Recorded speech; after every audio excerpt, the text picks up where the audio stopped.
In nomine Patris et Filii et Spiritus Sancti. Amen. Veni Sancte Spiritus repletuorum corda fidelium, et tui amoris in ei ignem ascende. Emite Spiritum tuum et creabuntur, et renovabis faciem terre. Oremus. Deus qui corda fidelium Sancti Spiritus illustratione doquisti, da nobis in eodem Spiritus recta sapere, et eius semper consolatione gaudere. Per Christum Dominum nostrum. Ave Maria, gratia plena Dominus tecum, benedicta tui in mulieribus, et benedictus fructus ventris tui, Iesus.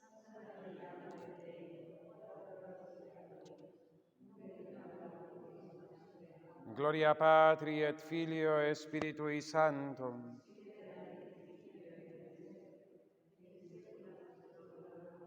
Santa Maria, sede sapientiae.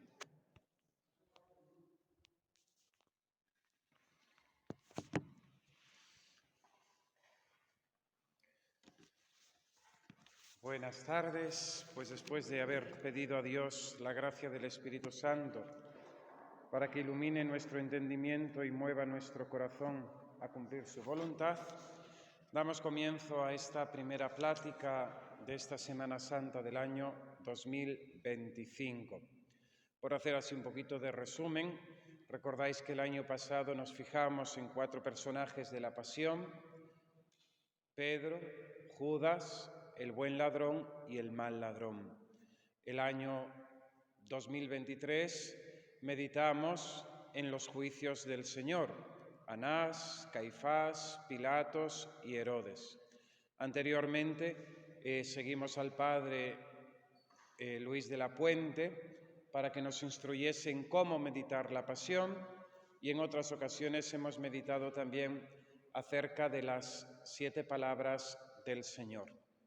Bien, este año he decidido dedicarme a las mujeres en la Pasión.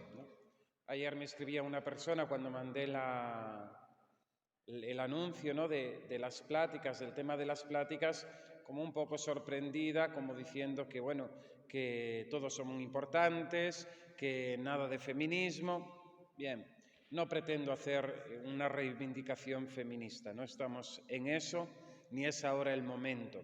Tampoco pretendo hacer una lectura feminista de la Biblia, que la hay también, ¿no?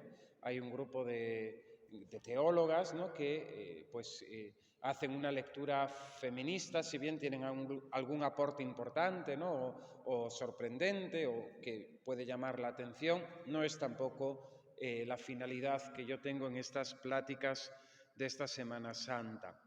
No intento hacer ideología, no pretendo hacer política, no voy a hacer una reclamación de poder y protagonismo de la mujer en la Iglesia, porque creo que para todos nosotros los que estáis aquí está claro cuál es la voluntad de Dios acerca del sacerdocio, acerca del diaconado y cuál es la misión de la mujer en la Iglesia. Y por tanto no vamos a entrar en esa dinámica, ni esa dialéctica, ni esa polémica, sino que queremos leer la Pasión y verla este año bajo la perspectiva de esas mujeres que acompañan a Jesús en el momento de la Pasión.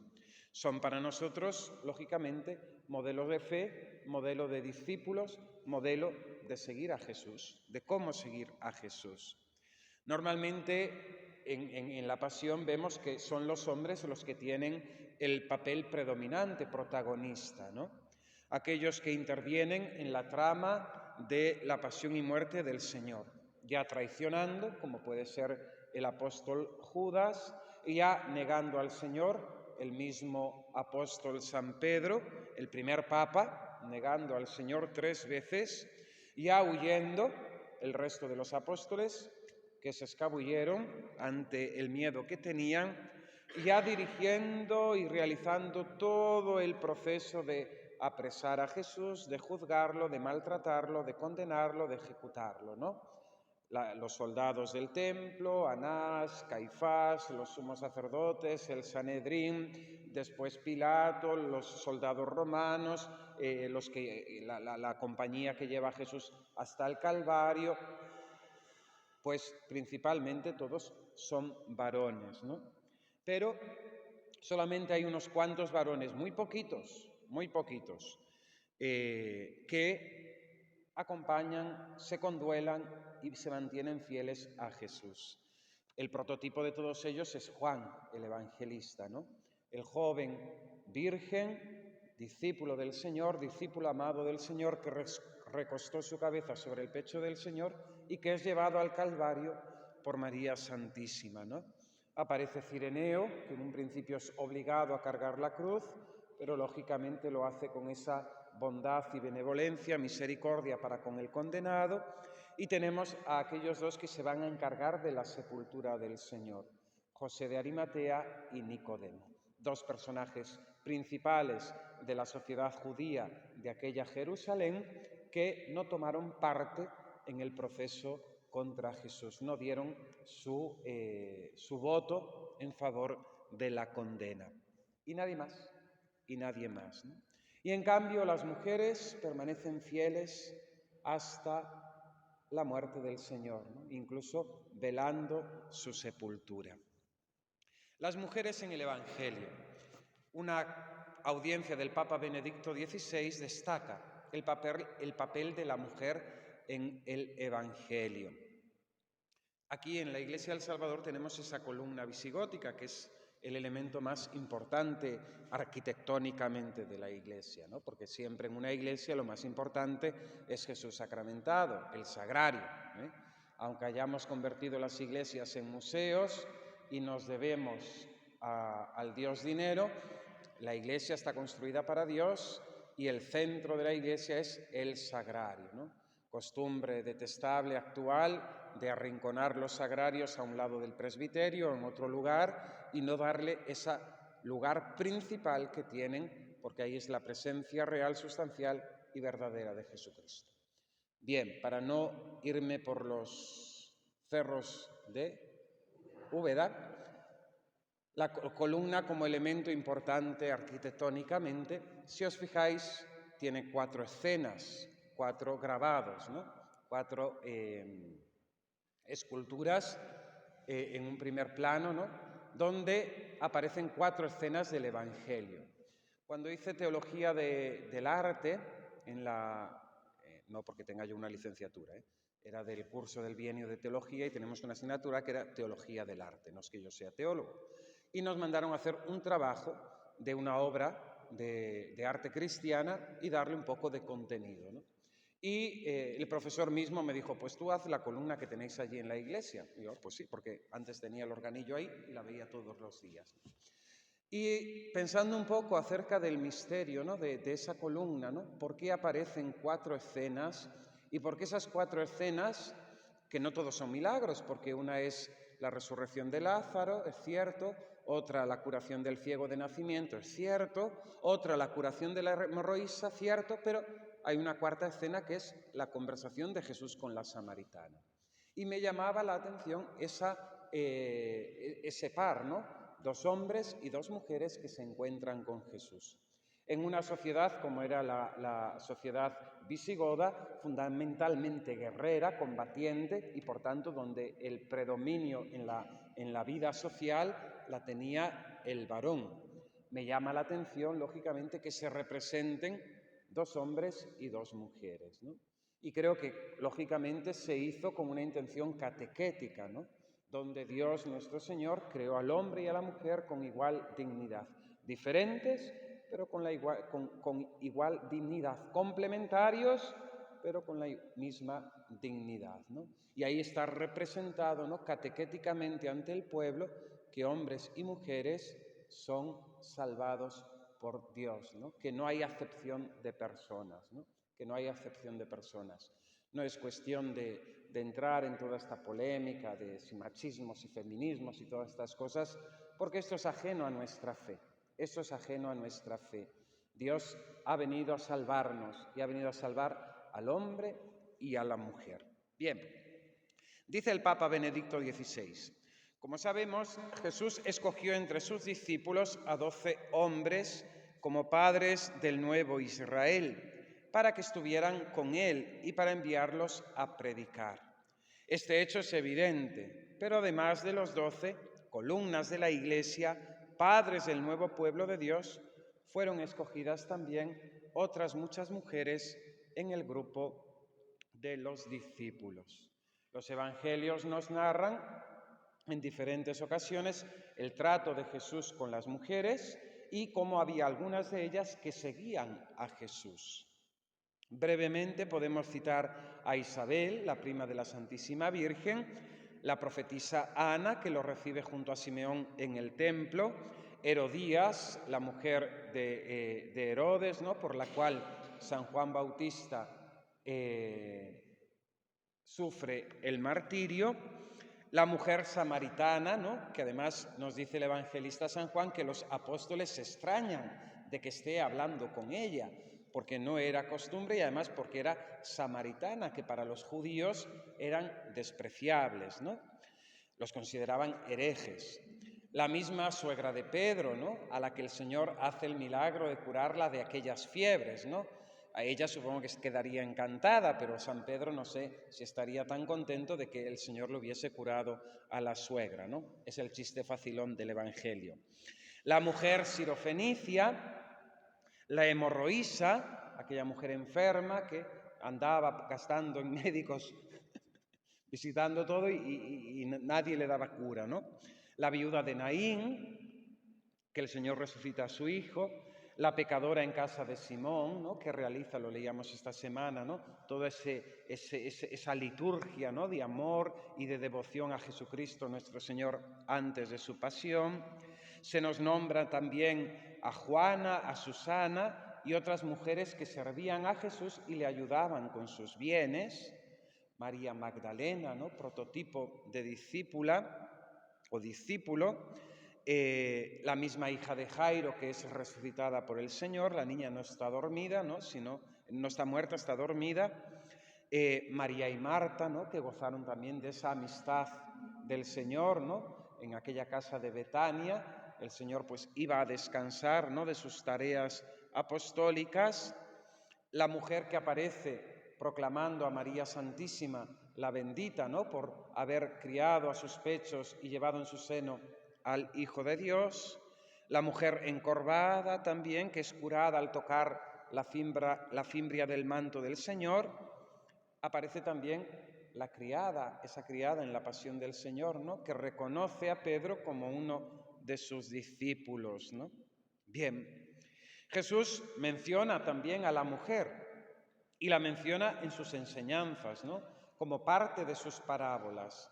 La mujer que con una medida de levadura hace que fermente la masa, ¿no? La mujer que pierde la dracma y al encontrarla se llena de alegría, ¿no?, y va a comunicárselo a sus amigas de que ha encontrado la moneda perdida. O Jesús pone como ejemplo también aquella viudita, ¿no?, que pide justicia, ¿no?, ante aquel juez que era reacio, ¿no?, a hacer justicia, y ella por su insistencia consigue finalmente que el juez acceda, ¿no? Son más significativas, lógicamente, aquellas que tienen un papel más activo en la vida del Señor, ¿no? En primer lugar, la Virgen Santísima, ¿no? Los santos dicen de María nunquam satis, ¿no? Y querer compendiar, ¿no?, o querer hablar de la Virgen en una sola plática es algo imposible, ¿no? Porque no diríamos nada de la grandeza, ¿no?, inmensa de Nuestra Señora, ¿no? Pero dice el Papa Benedicto XVI, la Virgen María, que con su fe y su obra maternal colaboró de manera única en nuestra redención. La colaboración de María Santísima en la redención es única y singular. Por eso le damos el título de corredentora. Qué alegría pues esa iniciativa, ¿no?, que se va a hacer dentro de unas semanas, ¿no?, en el Cerro de los Ángeles, ¿no?, ese voto en defensa de la corredención de la Virgen Santísima, ¿no? España, que siempre fue tan mariana, defensora con San Ildefonso de la virginidad perpetua de Nuestra Señora, defensora durante los siglos y proclamadora y apóstol, ¿no?, de la Inmaculada Concepción de la Virgen Santísima, pues también ahora que tengamos esta iniciativa tan hermosa de defender este dogma de la fe católica, que aunque no está definido solemnemente, es verdad de fe. María es corredentora con mayúsculas, es decir, María cooperó de forma singular y única al misterio de la redención de los hombres junto con su Hijo Jesucristo nuestro Señor. Hasta el punto, dice el Papa, que Isabel pudo llamarla bendita entre todas las mujeres, añadiendo, bienaventurada por su fe, bienaventurada la que ha creído. María Santísima es la primera y mejor discípula de su Hijo. María manifestó en Caná una confianza total en Él. Haced lo que Él os diga. Y María Santísima, nos dice el Evangelio, estaba justa crucem, estaba junto a la cruz de su Hijo, perseveró, donde recibió de Él la misión de ser madre de la Iglesia, madre de todos sus discípulos, de los discípulos de todos los tiempos, representados en el apóstol San Juan. Además de María Santísima, lógicamente encontramos otras mujeres, ¿no?, que de manera distinta giraron en torno a la vida de Jesús, con funciones de cierta responsabilidad. Constituyen un ejemplo aquellas mujeres que, nos dice el Evangelio, seguían a Jesús y le ayudaban con sus bienes materiales, ¿no? Y San Lucas menciona algunos de sus nombres: María Magdalena, Juana, Susana y otras muchas. Bien, en general podemos decir que esas mujeres, como discípulos del Señor, tienen las mismas condiciones que los varones. Es decir, Jesús llama personalmente.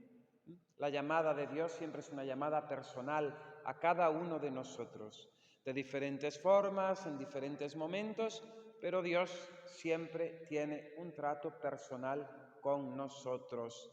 El Señor no se deja llevar por el criterio del número, de llenar aforos. El Señor llama al corazón personalmente a cada uno de nosotros.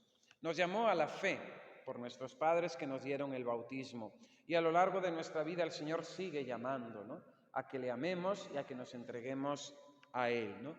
A estas mujeres el Señor las llamó y conocemos relatos concretos, ¿no?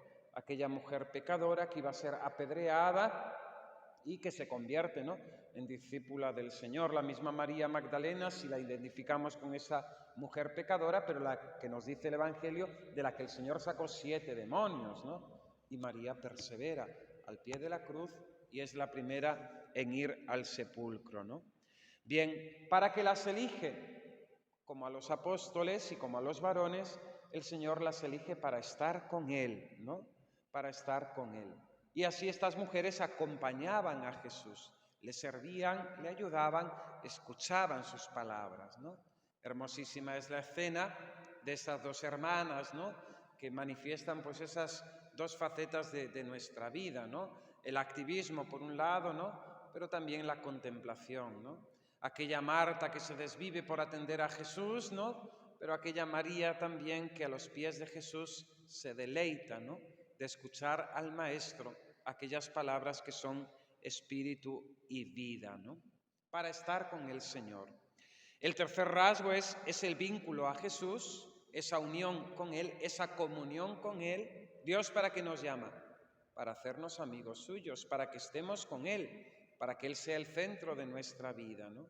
Y cogiendo esa amistad con el Señor, tomando esa amistad del Señor, nos desapeguemos, desterremos de nosotros todos aquellos amores, ¿no?, todos aquellos amores que no nos sacian, ¿no?, que no nos llenan, que no nos realizan, que en definitiva no nos hacen felices, ¿no? Solo el amor del Señor, solo Dios, ¿no?, basta, ¿no?, como decía Santa Teresa de Jesús o el beato San Rafael Arnaiz, solo Dios, ¿no? En este sentido podemos contemplar, ¿no?, y recordar todo el cantar de los cantares, ¿no?, donde la esposa, ¿no?, busca al amado, ¿no? En definitiva, esa esposa es imagen del alma del varón y del alma de la mujer. Y Jesucristo es esposo de nuestras almas, que viene a colmarnos de su amor, Bien. Y en definitiva, estas discípulas, que no sé si se debe decir discípulas, no sé si eso es correcto en castellano o no, pero como los discípulos, estas mujeres deben también escuchar la palabra de Dios y cumplirla en su vida, ¿no? Y cumplirla en su vida. Bien, hemos hablado un poquito de las mujeres en el Evangelio, vamos a centrarnos en las mujeres en la pasión, ¿no? Asimismo, los Evangelios nos informan de que las mujeres, a diferencia de los 12, no abandonaron a Jesús en la hora de la pasión, ¿no? Vemos aquí ya pues esa característica propia de la mujer, ¿no? Que es una fidelidad hasta la muerte, ¿no? Principalmente en la mujer, ¿no? Ese don de la fidelidad como rasgo, ¿no? También de ese ser madre, ¿no? Está tan acentuado, ¿no? y tan marcado, ¿no? La fidelidad a Jesús incluso hasta la muerte y después de la muerte, ¿no? Y después de la muerte. Suelen decir que las viudas viven más años que los viudos, ¿no? El viudo normalmente pues suele morirse de pena, de tristeza, ¿no? O de desatención. La mujer, por esa fortaleza que el Señor le ha dado, pues suele durar más, ¿no? Pero es más raro, ¿no? Que una mujer viuda se vuelva a casar de segundas nupcias que un varón lo haga, ¿no? Es más, hay más bodas en este sentido de varones viudos en segundas nupcias que de mujeres viudas en segundas nupcias, ¿no? O sea, los son muy jóvenes o lo que sea, ¿no? Las cosas de la vida. Pero en general, ¿no? Como estadística, ¿no? Porque la mujer es fiel y fiel, incluso hasta después de la muerte, ¿no? Y ahí vemos a la Magdalena, ¿no? Que sin esperar la resurrección acude al sepulcro al amanecer del domingo, ¿no? Del día primero de la semana, ¿no? Acude al sepulcro a llorar, ¿no? A aquel que había sido el amado de su alma y que le había llenado, ¿no? Su corazón, ¿no? Que le había dado esa plenitud, le había perdonado su pecado, le había librado, ¿no? Del maligno y en definitiva donde ella tenía cifrada su felicidad. Entre estas mujeres que no abandonan a Jesús en la pasión está Magdalena, lo hemos dicho, ¿no? De hecho, Santo Tomás de Aquino la llamará el apóstol de los apóstoles, ¿no? Apostolorum apóstola, la apóstol de los apóstoles, porque a ella se le encargará la misión de anunciar a los apóstoles y con ellos al mundo entero que Jesucristo no está muerto, ha resucitado, ¿no? Y esto, pues, lógicamente ya lo sabemos, lo conocemos, ¿no? Cómo el Señor confía el mensaje increíble de la resurrección a aquellas en que la sociedad no tenían valor para dar testimonio, ¿no? La mujer no era considerada, no se le podía tomar testimonio en un proceso judicial. La mujer, el testimonio de una mujer no valía, ¿no? Y Jesús, para hacer todavía más increíble, ¿no?, la fuerza de su cruz y de su resurrección, le encomienda a la mujer, a las mujeres, el anuncio de la resurrección, ¿no? Otra prueba más, ¿no?, de la veracidad de los hechos, ¿no?, y de la verdad de nuestra fe, ¿no? Apóstol de los apóstoles, ¿no? Pero también hay aquellas mujeres que lloran al paso de Jesús en la cruz, ¿no? Esa octava estación del Vía Crucis, ¿no? Jesús consuela a las mujeres de Jerusalén.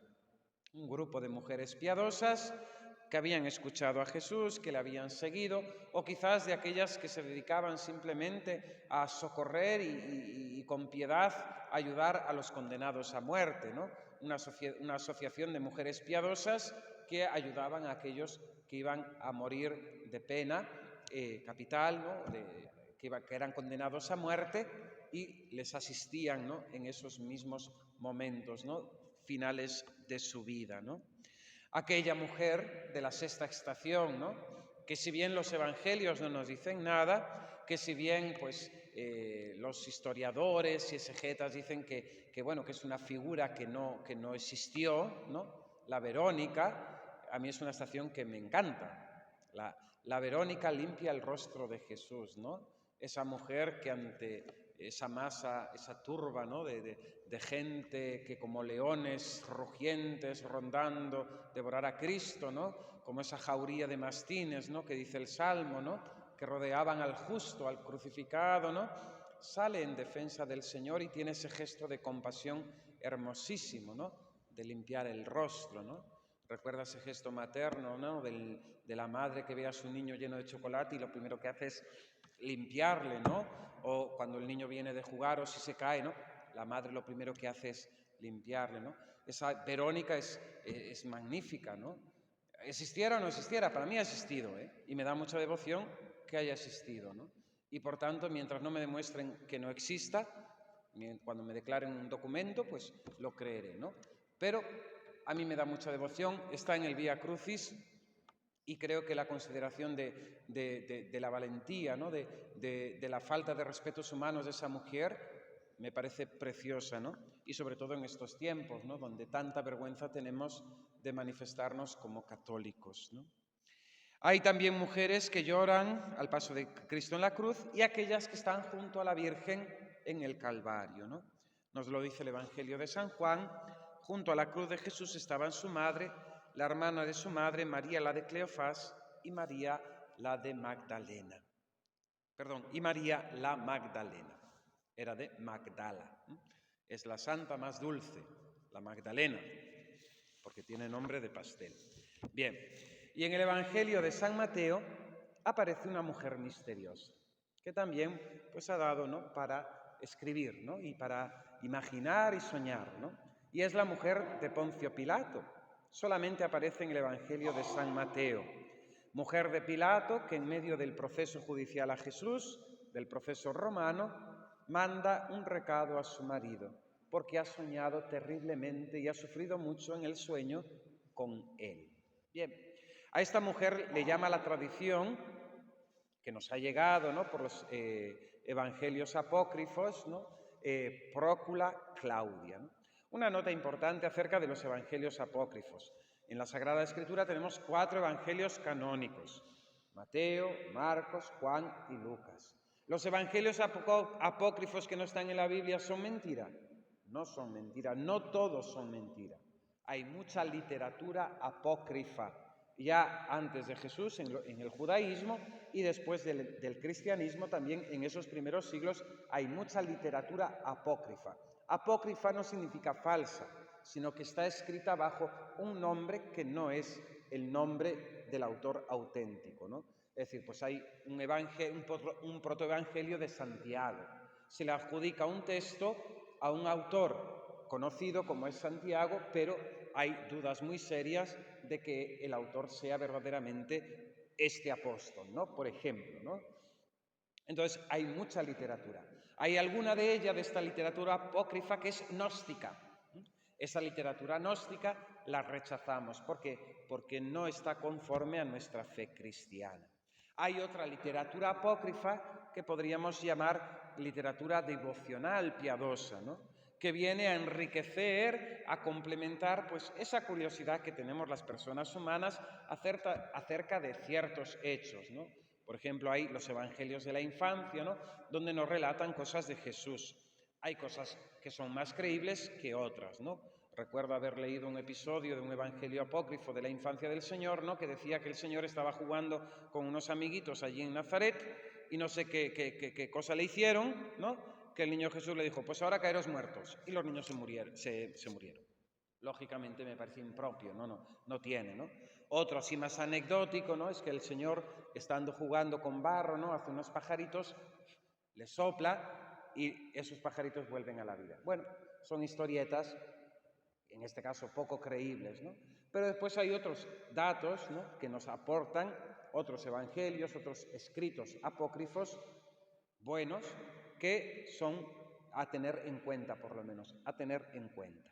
Bien, pues el nombre de esta mujer de Pilatos nos viene de la literatura apócrifa. Se le llama Claudia Prócula, ¿no? O Prócula Claudia, ¿no? El nombre de Claudia muy bonito y como dijo Curro el otro día en el encuentro de familias, ¿no? El nombre de Prócula, pues no tan bonito, ¿no? Porque recuerda un poco a Drácula, ¿no? Prócula, Drácula, no. Prócula Claudia. Bien. San Mateo es el único evangelista que la menciona.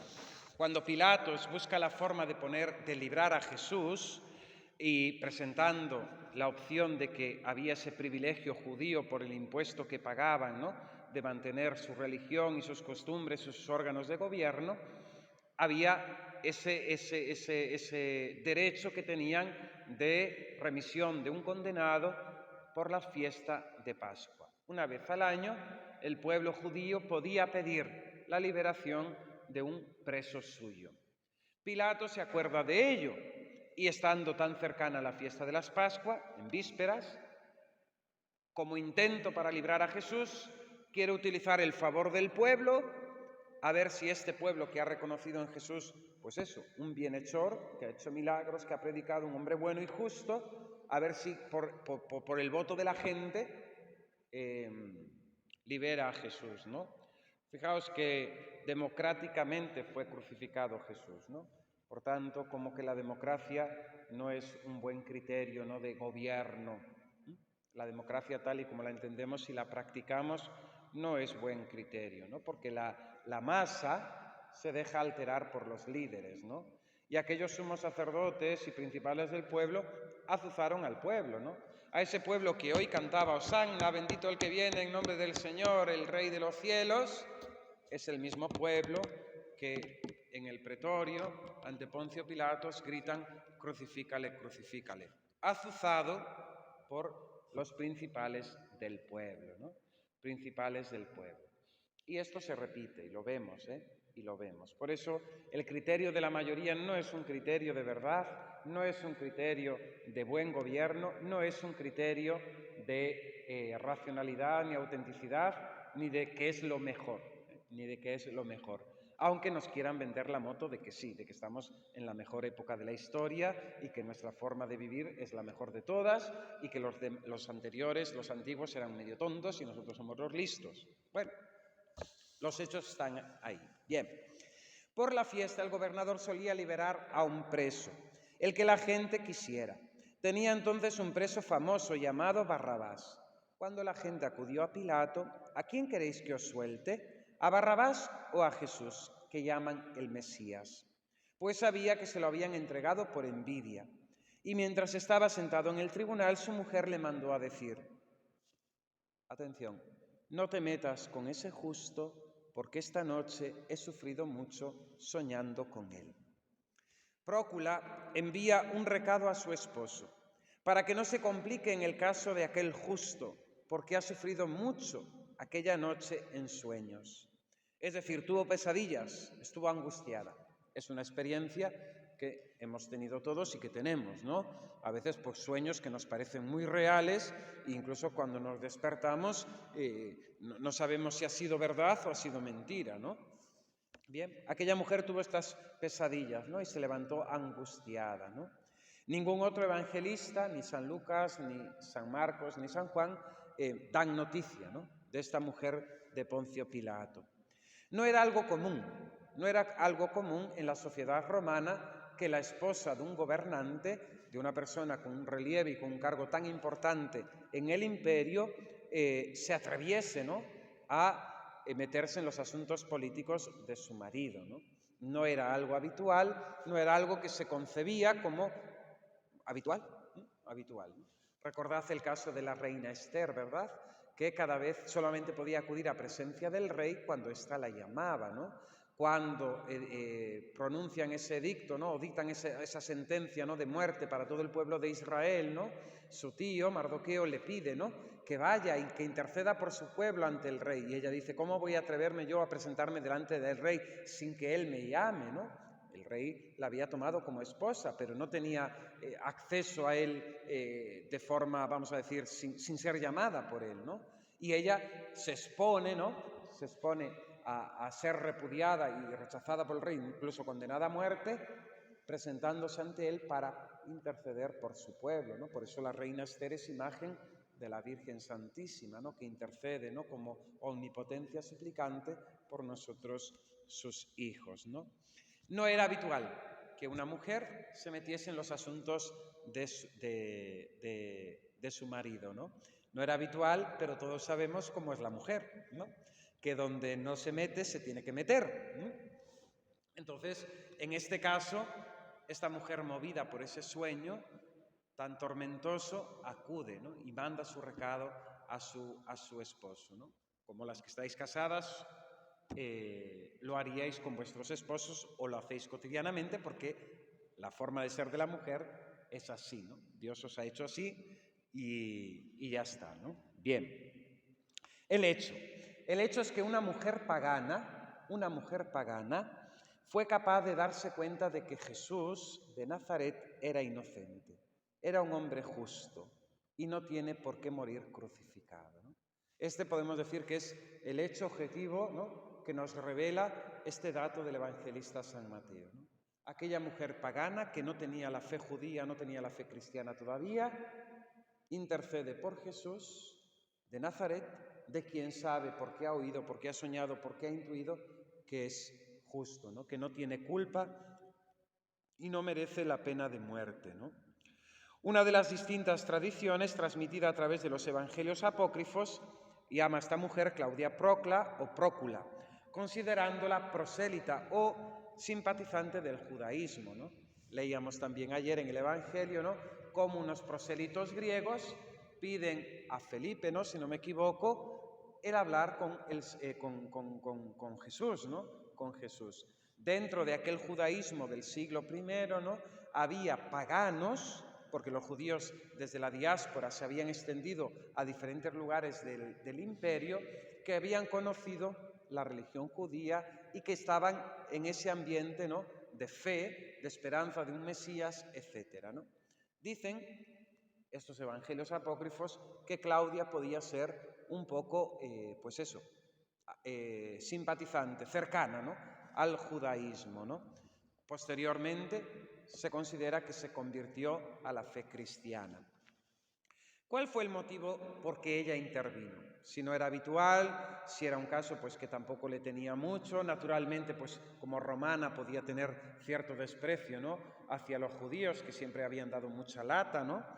Pues en primer lugar podemos considerar el temor, ¿no?, de cualquier mujer a que su marido se meta en líos.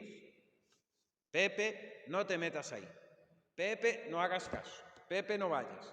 Pues lo que haríais cualquiera de vosotras, ¿no?, hacia vuestro esposo cuando veis que se va a meter en una situación muy comprometida para él, que va a traer más desgracia que dicha, ¿no? Podía ser la razón primera, ¿no? Otros piensan que este versículo en el Evangelio de Mateo tiene también un carácter apologético. Recordemos que después de la destrucción de Jerusalén, pero ya antes, el Evangelio llega a Roma, ¿no? El conocimiento de la fe cristiana llega a Roma.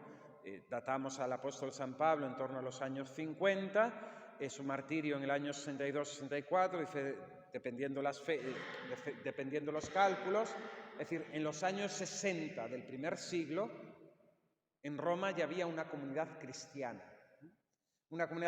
que para los romanos era judíos, era una secta de los judíos, pero que no había mucha diferencia, ¿no?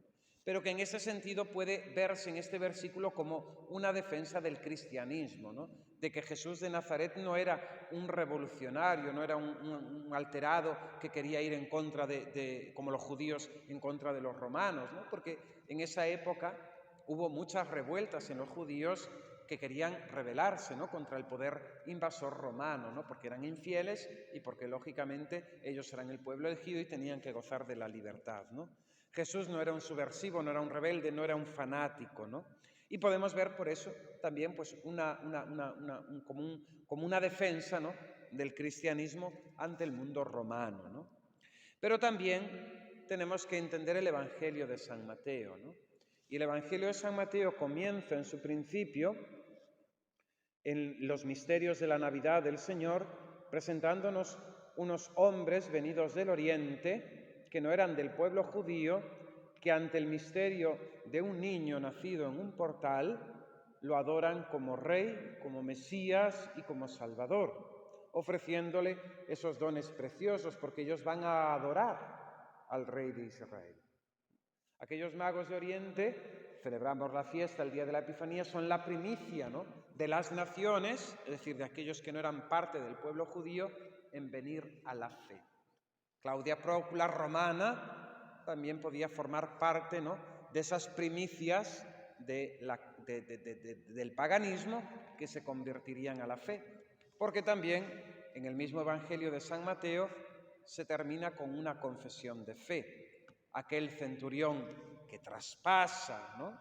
Que traspasa el costado de nuestro Señor y abre su corazón del que emanan sangre y agua, aquel soldado, aquel centurión confiesa, verdaderamente este es Hijo de Dios.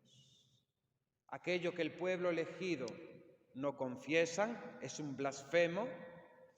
El pagano, el centurión, reconoce en Jesucristo, en la muerte del justo, al Hijo de Dios. Verdaderamente este es el Hijo de Dios.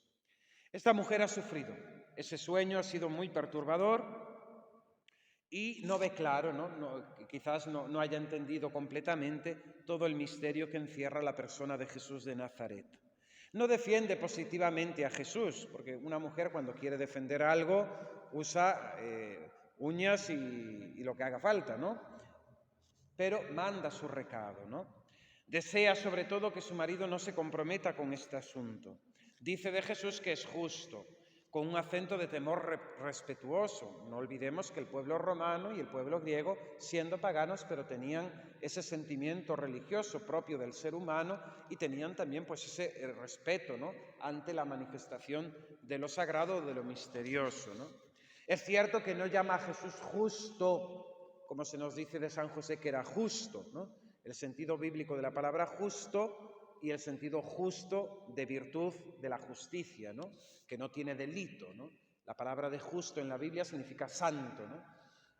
En el sentido greco-romano, justo es aquella persona que cumple la ley, ¿no? Sino en un sentido más general, ¿no? Utiliza la palabra justo. Quizás pudo escuchar algo acerca de Jesús, ¿no? Tenía quizás una impresión de que era un hombre de bien. Ni ella ni su esposo hicieron nada, pudieron hacer más, ¿no?, ante el deseo, ¿no?, de sangre que tenía aquel pueblo, ¿no? Su sangre caiga sobre nosotros y sobre nuestros hijos. Es inocente, dice Pilatos cuando se lava la mano, ¿no? Un gesto cobarde, pero que en definitiva quería manifestar que yo por mí lo libraba, pero vosotros estáis pidiendo muerte, ¿no? Y le dicen, ¿no?, gritan, ¿no?, caiga su sangre sobre nosotros y sobre nuestros hijos, ¿no? Todo fue en vano, ¿no? Pero destaca de esta mujer que es la única voz en toda la pasión que defiende a Jesús. Es la única mujer que hace de abogada, ¿no? Es la única que intenta, ¿no?, defender al justo, ¿no? Defender al justo. Se habían levantado falsos testigos allí en el Sanedrín, aquellos sumos sacerdotes estaban acusando falsamente, estaban coaccionando a Pilato. Solamente esta mujer es la que defiende a Jesús. No te metas con este hombre que es justo.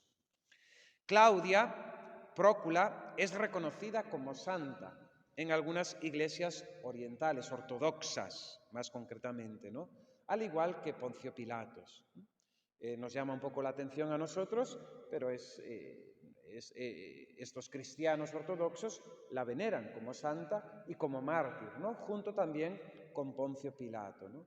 Dicen que después del proceso de la pasión aquello les sirvió, ¿no?, para convertirse a la fe, ¿no? Incluso pues hay unas actas de Poncio Pilatos que manda al emperador Tiberio, si no me equivoco ahora de memoria estoy hablando, donde intenta justificar, ¿no?, la inocencia de Jesús y como manifestar también su fe, ¿no?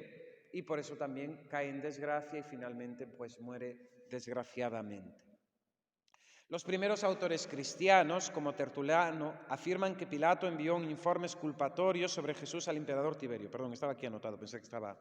Y otros han indicado que Pilato pudo hacer intento de convertir al César, cosa que no sucedió, y puede que, según esas narraciones, haberle llevado esto a la muerte.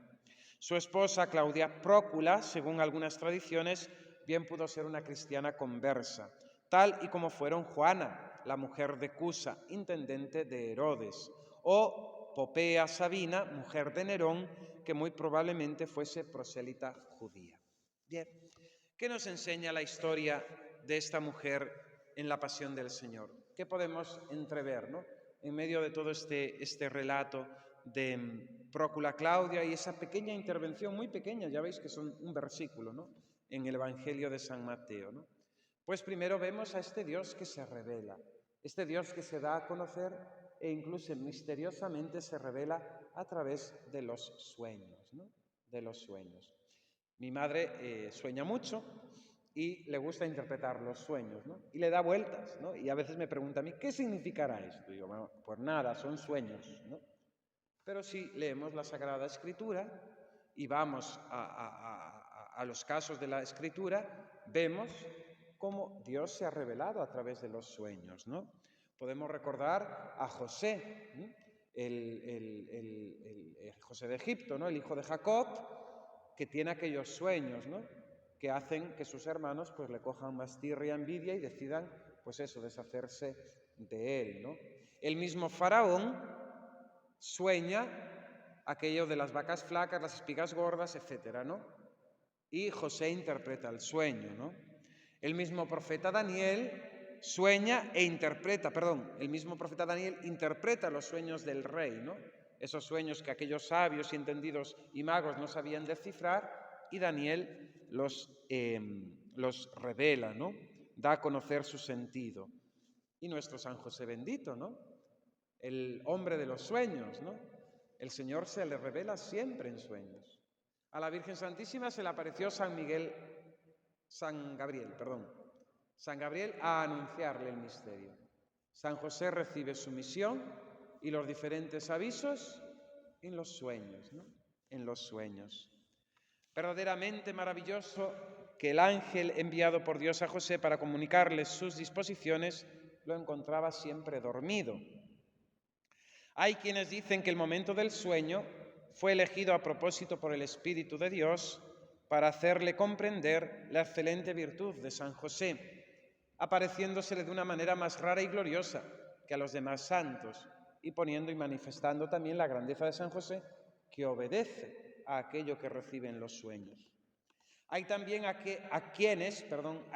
quienes reflexionan que el sueño de este gran patriarca no fue un puro efecto de la naturaleza, sino de la gracia, que no dejó de obrar en su alma aun cuando daba algún descanso a su cuerpo, ¿no? La gracia que actúa, ¿no? Incluso cuando dormimos. O bien permaneció en ese silencio espiritual o ese sueño místico donde los contemplativos descansan en Dios, ¿no? Después de haberse unidos perfectamente a Él, ¿no? Hoy le llaman descansos en el Espíritu. Sin embargo, parece más probable la opinión de quienes creen que el sueño de José fue un rapto o éxtasis que lo absorbió casi toda su vida. El sueño que tuvo San Pedro en la prisión fue muy diferente al de nuestro santo.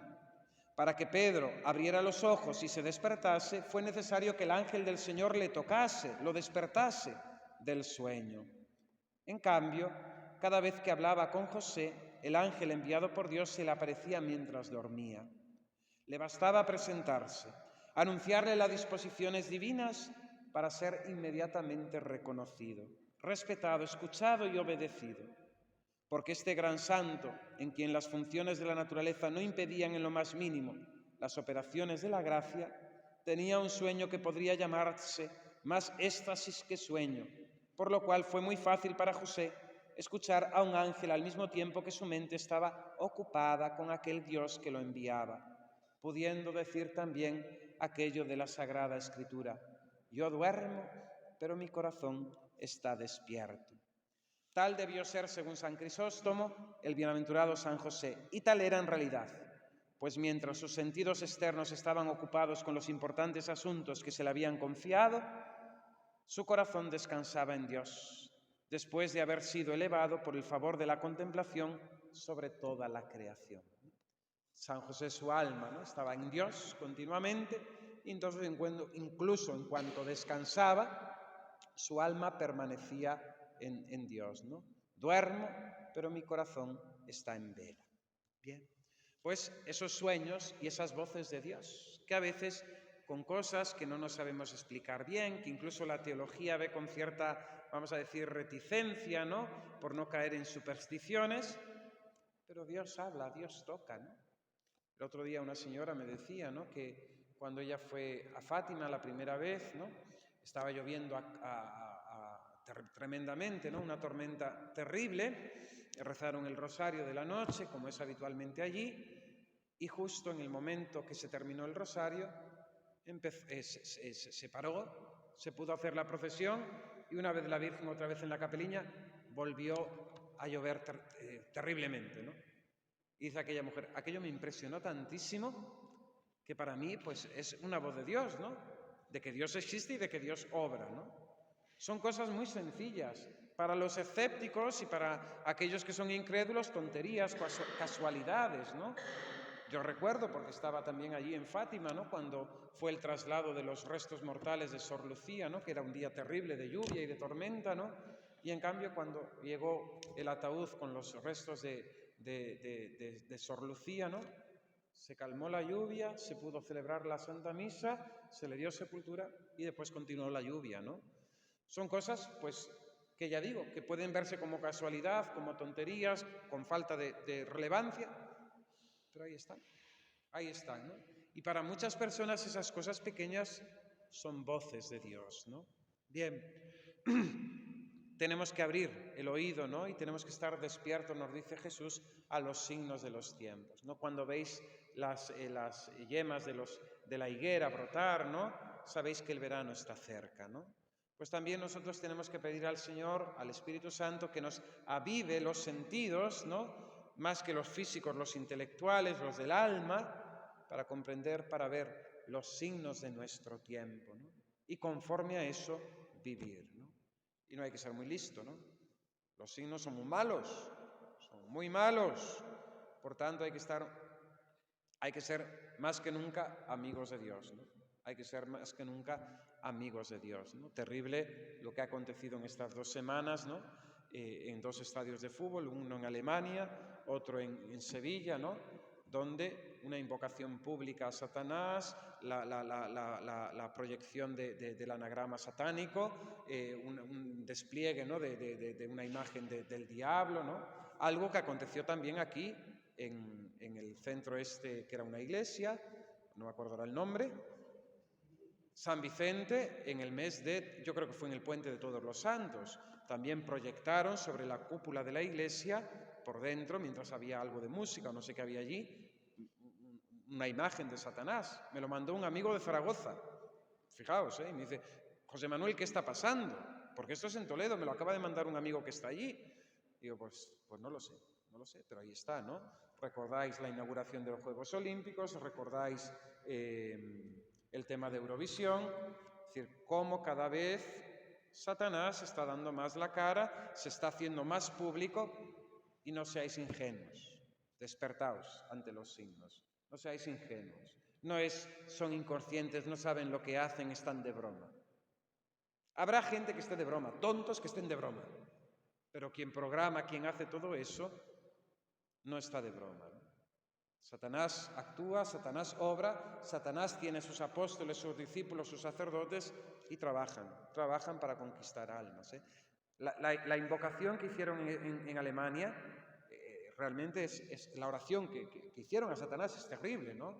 Tole ánimas nuestras, no toma nuestras almas, ¿no? Es terrible, es la venta del alma al diablo, ¿no? Que lo hacemos cada vez que pecamos mortalmente, ¿eh? No hay que hacer más. Para estar bajo el dominio de Satanás, simplemente hay que pecar mortalmente.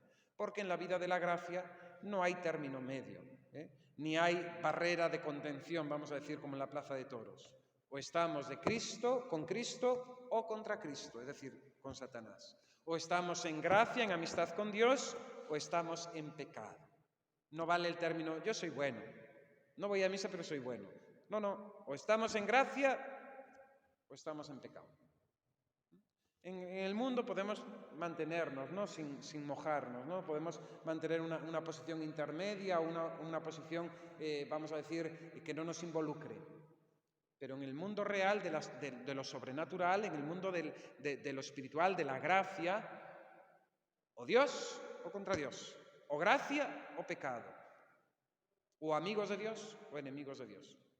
Y sé que esto no nos gusta decirlo, ni nos gusta oírlo, y nos da un poco de miedito, pero las cosas son como son. Bien, no me quiero alargar más. En la mujer, en Prócula, vemos también la conciencia, ¿no? La conciencia. La conciencia, que es ese sagrario, ¿no?, profundo del hombre, ¿no?, esa interioridad del hombre donde tenemos grabada la ley de Dios, ¿no?, del bien y de la verdad, ¿no? Esa conciencia que hemos de escuchar, que Dios nos hace escuchar, y la conciencia, mis queridos hermanos, podemos acallarla, podemos solaparla, podemos querer engañarla, pero la conciencia, antes o después, sale.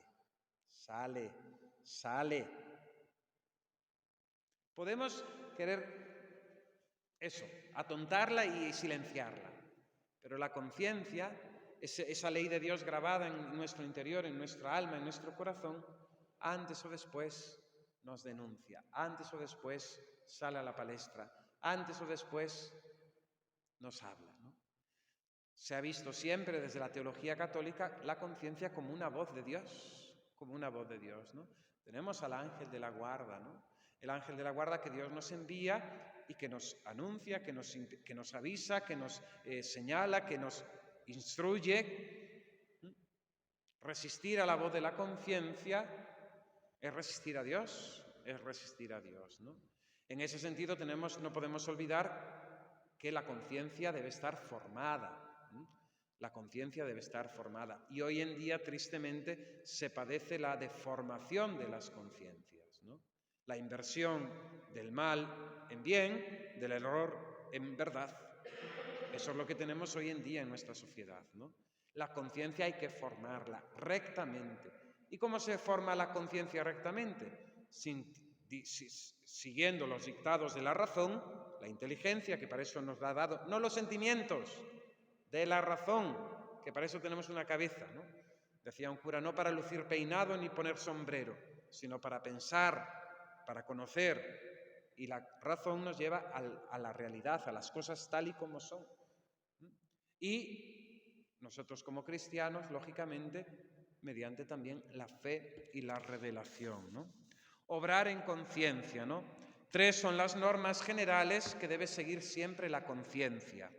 Nunca está permitido hacer el mal para obtener un bien, ¿no? Y ese es un principio básico, ¿no?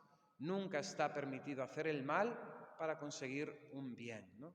El mal no tiene justificación nunca.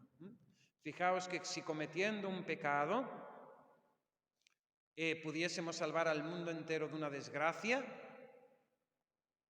ese pecado no tendría justificación. No tendría justificación. El mal nunca tiene justificación. Nunca se puede convertir el mal en bien. Primera norma para obrar en conciencia. Nunca podemos obrar el mal para obtener un bien. La segunda es la regla de oro que Jesús nos propone en el Evangelio, ¿no? Todo cuanto queráis que os hagan los hombres, hacedselo también vosotros. O su formulación negativa, que es lo que no queráis para vosotros, no lo hagáis. Todo lo que queráis que os hagan los hombres, hacedlo vosotros. En la formulación negativa, lo que no queráis para vosotros, no se lo hagáis a los demás, ¿no? Y la tercera norma para seguir la voz de la conciencia es que la caridad siempre supone el respeto del prójimo y de su conciencia, aunque esto no signifique aceptar como bueno lo que objetivamente es malo. El respeto a la otra persona no es dar aceptación a su pensamiento erróneo. No, es que los terroristas hay que respetarlos. Yo respeto a la persona, lógicamente, pero su idea de terrorismo no es respetable, porque es mal. Yo respeto a las abortistas como personas, son personas, pero la idea del aborto o la defensa del aborto no es un bien, no lo puedo respetar.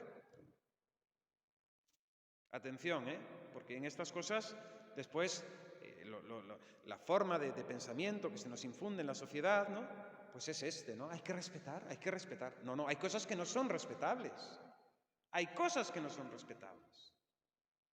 Y callándote te haces cómplice.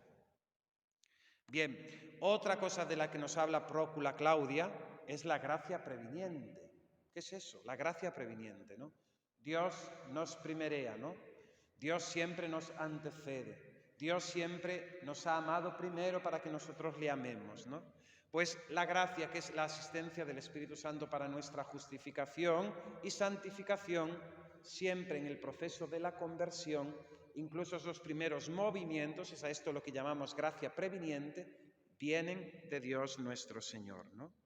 La primera obra del Espíritu Santo, de la gracia del Espíritu Santo, es la conversión, que obra la justificación en nosotros. Movido por la gracia, el hombre se vuelve a Dios y se aparta del pecado, acogiendo así el perdón y la justicia de lo alto. La justificación no es solamente remisión de los pecados, sino también santificación y renovación del hombre interior. La justificación establece la colaboración entre gracia de Dios y libertad del hombre, ¿no?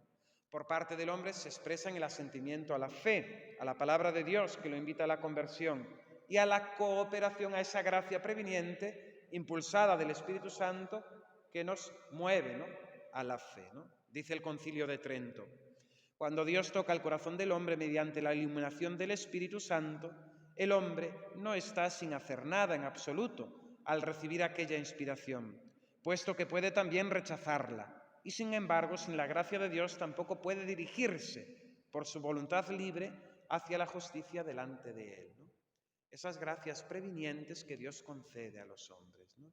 Por eso Jesús en el Evangelio nos dice: no apaguéis el pábilo vacilante, ¿no?, o la caña cascada, ¿no?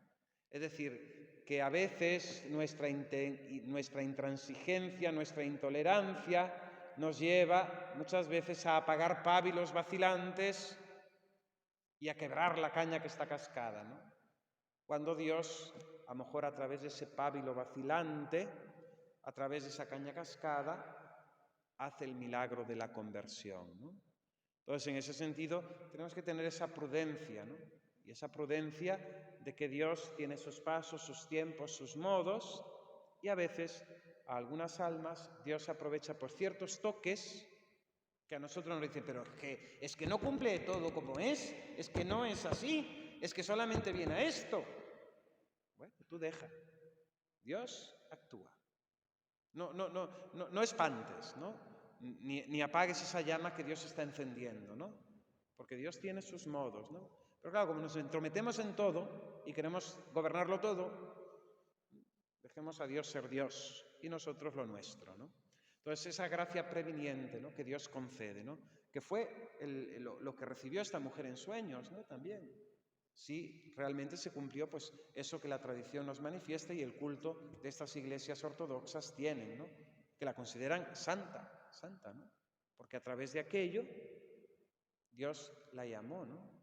Fijaos en el buen ladrón, ¿no?, ahí en medio del Calvario, ¿no?, a punto de morir, y conquista, hace el mejor, dicen, ¿no?, hacen el mejor robo de su vida, ¿no?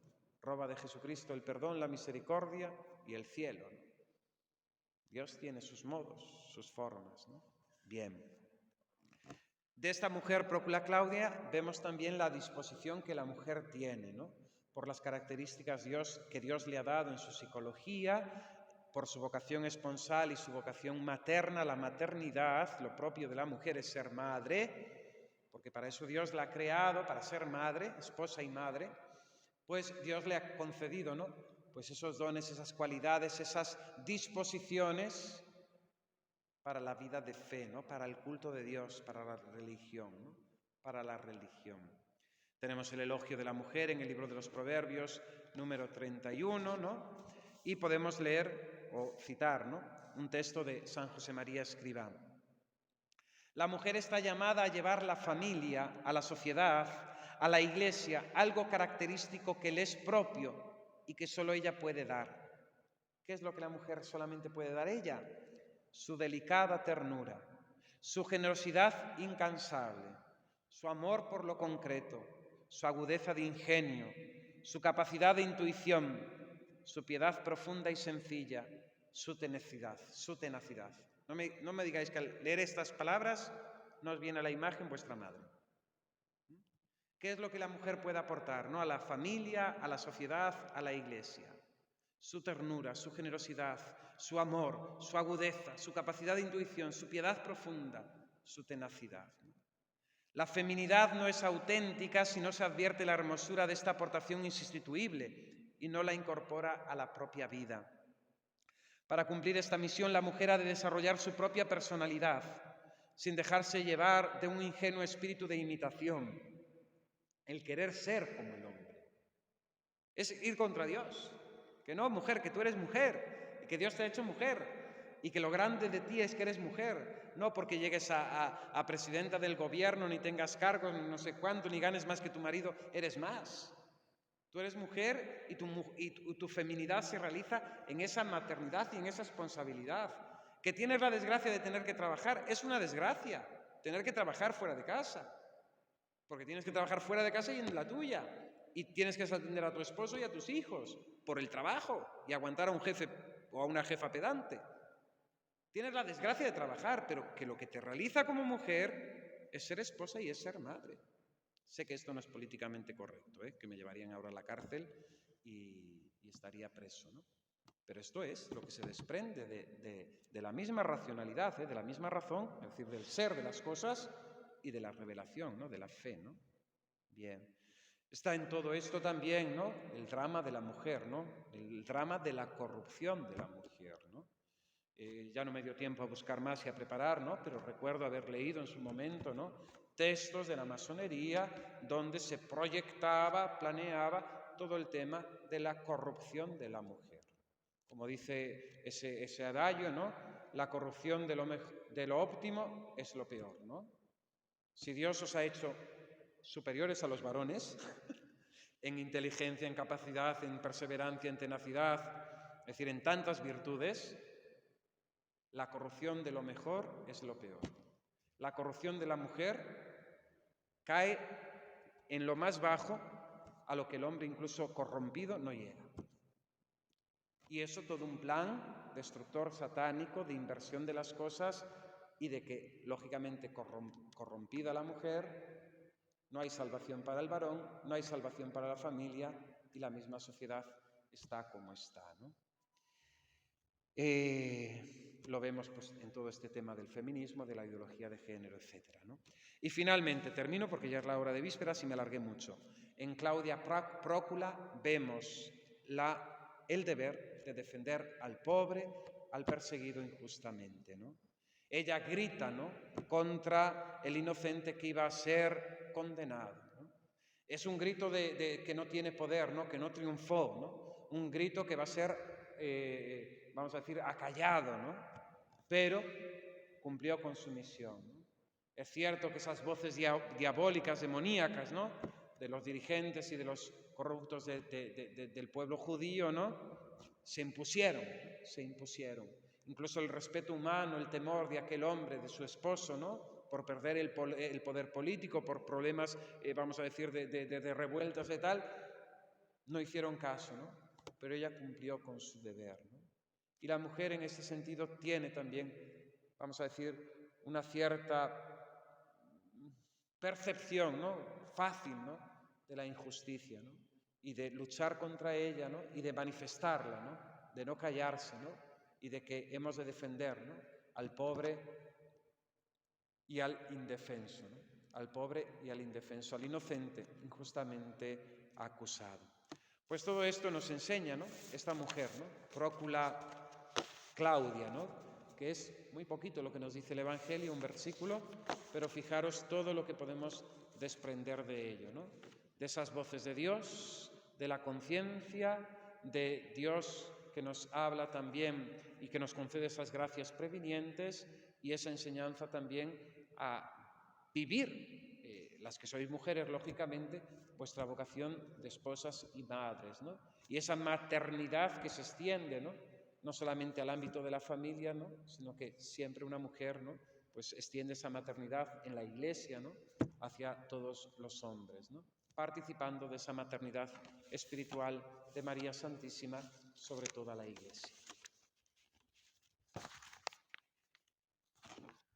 Agimus tibi gratias omnipotens Deus, pro diverses beneficis tuis, qui vis regnas in saecula saeculorum. Gloria Patri et Filio et Spiritui Sancto. Sagrado Corazón de Jesús, Inmaculado Corazón de María, glorioso Patriarca San José, Ave María Purísima.